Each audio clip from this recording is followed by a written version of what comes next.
My wife came stumbling through the door at 4 a.m. on Saturday. We live in an apartment complex above a bunch of shops and bars. We had dinner.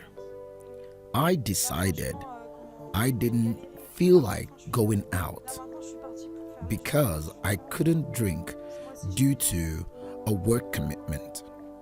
But I told her I didn't mind her going downstairs to have a drink or two.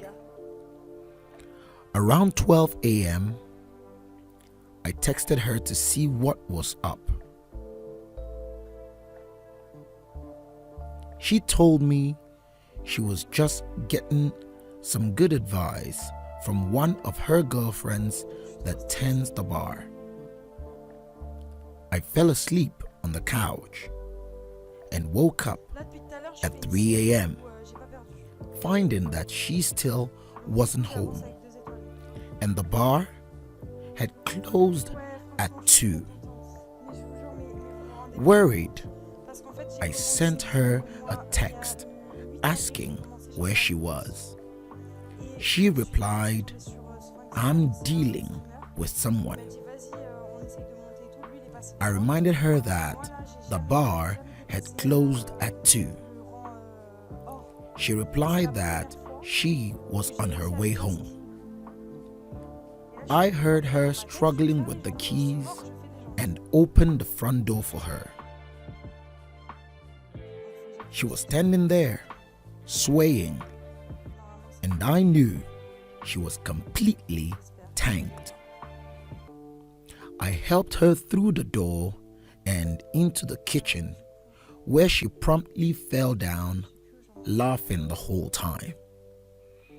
I realized she didn't have her purse and asked her where it was.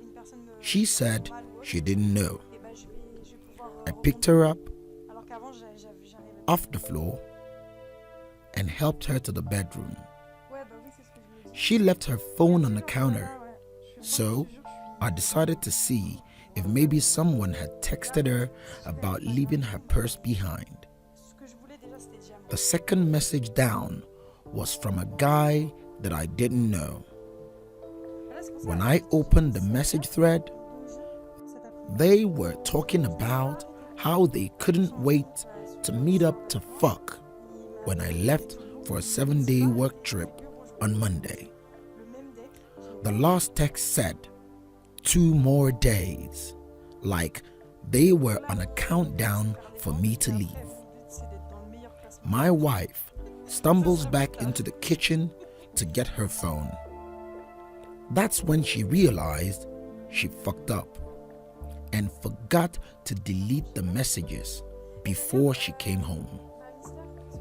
She then spent the next couple of hours asking me if I want a divorce, crying, can she take the dog, more crying, threatening suicide in vain, asking me if she should book the next flight home, etc. Not to get too specific, but I'm in the military, and my job takes me offshore for about 2 weeks a month. Not the easiest lifestyle, but certainly not the worst in my career field. So, I do empathize with her loneliness. The fact that she's completely removed from family and friends at home and stuck in the armpit of New Jersey. No offense, I actually don't mind it. I had previously had some suspicion in the fall of last year when she had some bruises around her breasts after I got back from patrol. She explained them away by saying that she got a little rough while pleasuring herself. My gut told me it was bullshit, but when I confronted her, she denied it heavily. My suspicion grew more when a mutual male friend of ours suddenly became very unfriendly with her, but cordial to me, blocking her from all social media, her phone number, and refusing to acknowledge her presence when we happened to be at the same bar or restaurant. She later confirmed that he had given her those bruises, but they had not been intimate. She also denied intimacy with the guy she was basically sexting. But my gut is telling me that's a lie also. I've stuck by this woman through a lot of bullshit. I'm a very laid-back person, and my stress has been peaking since we got married. She's gotten her second DUI, the first since we've been together, and basically ruined whatever plans we've had for her family due to the financial constraints and the fact that she can't drive. She's been going down to the bar almost every night. Sometimes I've been with her, but most of the time I can't, since I have to be a responsible adult, and fucking something up when I'm hungover can result in UCMJ punishment. I'm up for transfer and I need to make a decision before February 1st. Behind door number 1 is forgiveness. I take her back, try to move on, continue to support her, and continue on the family path of buying a house and having children in Florida. Behind door number 2 lies a clean break. I won't owe her anything in alimony. We don't own property together, and I would move to downtown Boston and live the bachelor lifestyle. The job that I really want is there. Being gone for a couple of months at a time out to sea, something that isn't possible if I want to stay married. My main concern is that I'll be 32 years old. I've heard that dating can suck in your 30s, but I know there is plenty of potentials to have a very good time. A life goal is to settle down, get married, and have children, something I thought I was getting when I married my wife.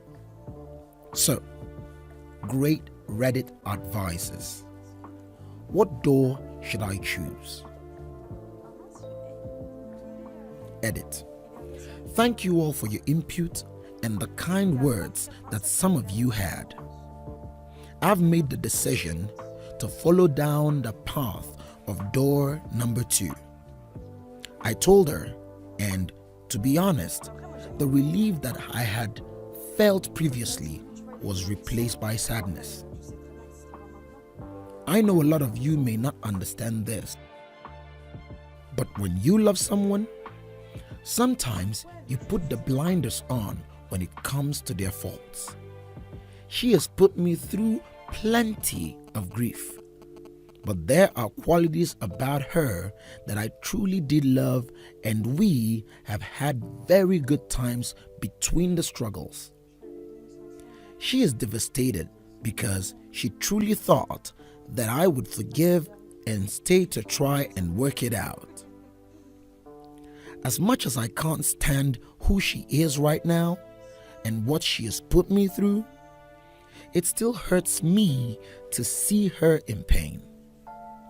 I take absolutely no joy in it. It's hard to comprehend that, because I should, by all rights, hate her completely. It's up to her to find it in herself to pick herself up and carry on.